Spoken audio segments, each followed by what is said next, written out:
वो AK-47 चलाता था, गाड़ी के बोनेट पर चढ़कर हत्याओं को अंजाम देता था। भाजपा नेताओं का खून बहाने में था महारथी। माफिया डॉन मुन्ना बजरंगी को मानता था गुरु। कोर्ट में हुआ माफिया का काम तमाम। लखनऊ के केसरबाग कोर्ट के भीतर गैंगस्टर संजीव माहेश्वरी जीवा को गोली मारकर हत्या कर दी गई थी। हमलावर वकील की ड्रेस में था। संजीव माहेश्वरी मुख्तार अंसारी का करीबी था, जब बीजेपी नेता ब्रह्मदत्त द्विवेदी हत्याकांड का आरोपी था। पेशी के लिए संजीव को कोर्ट में लाया गया था। गोलीकांड में 4-5 लोगों की घायल होने की भी खबर है। संजीव माहेश्वरी जीवा पश्चिम यूपी का कुख्यात गैंगस्टर था। पुलिस ने एक हमलावर को हिरासत में लिया है। घायल अवस्था में हमलावर को पुलिस अस्पताल ले गई है। आइए आपको बताते हैं कि कौन है संजीव माहेश्वरी उर्फ जीवा। माहेश्वरी उर्फ संजीव जीवा मुजफ्फरनगर का रहने वाला है। शुरुआती दिनों में वो एक दवाखाना संचालक के यहाँ कंपाउंडर की नौकरी करता था। इसी नौकरी के दौरान जीवा ने अपने मालिक यानी कि दवाखाना संचालक को ही अगवा कर लिया।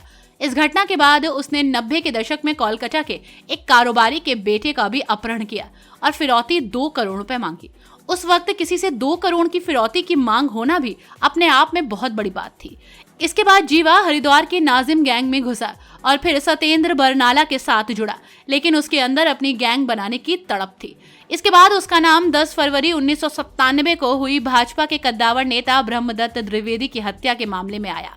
इसके बाद संजीव जीवा को उम्र कैद की सजा सुनाई गई। फिर जीवा थोड़े दिनों बाद मुन्ना बजरंगी गैंग में घुस गया और इसी क्रम में उसका संपर्क मुख्तार अंसारी से हुआ। कहते हैं कि मुख्तार को अत्याधुनिक हथियारों का शौक था, तो जीवा के पास हथियारों को जुटाने के लिए तिकड़मी नेटवर्क था और इसी कारण से उसे अंसारी का वरदहस्त भी बताया गया।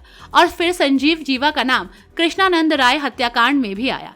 हालांकि कुछ सालों बाद मुख्तार और जीवा को साल 2005 में हुए कृष्णानंद राय हत्याकांड में कोर्ट ने बरी कर दिया था।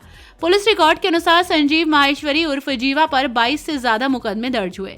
इसमें से 17 मामलों में संजीव बरी हो चुका है, जबकि उसकी गैंग में 35 से ज्यादा सदस्य हैं। तो वहीं संजीव पर जेल से भी गैंग ऑपरेट करने के आरोप लगे हैं। हाल ही में उसकी संपत्ति भी प्रशासन द्वारा कुर्क की गई थी। जीवा पर साल 2017 में कारोबारी अमित दीक्षित उर्फ गोल्डी हत्याकांड में भी आरोप लगे थे। इसमें जांच के बाद अदालत ने जीवा समेत 4 आरोपियों को उम्र कैद की सजा सुनाई थी। लेकिन साल 2021 में जीवा की पत्नी पायल ने चीफ जस्टिस ऑफ इंडिया को पत्र लिखकर कहा था कि जीवा की जान को खतरा है। आपको बता दें कि पायल 2017 में आरएलडी के टिकट पर विधानसभा चुनाव भी लड़ चुकी है और उन्हें हार मिली थी। बहरहाल आज कोर्ट में संजीव जीवा की हत्या उसी तरह से हुई है जिस तरह से वो हत्याओं को अंजाम देता था। लेकिन इतना जरूर है कि कोर्ट के अंदर इस तरह से हुई हत्या ने कई सवाल जरूर खड़े कर दिए हैं।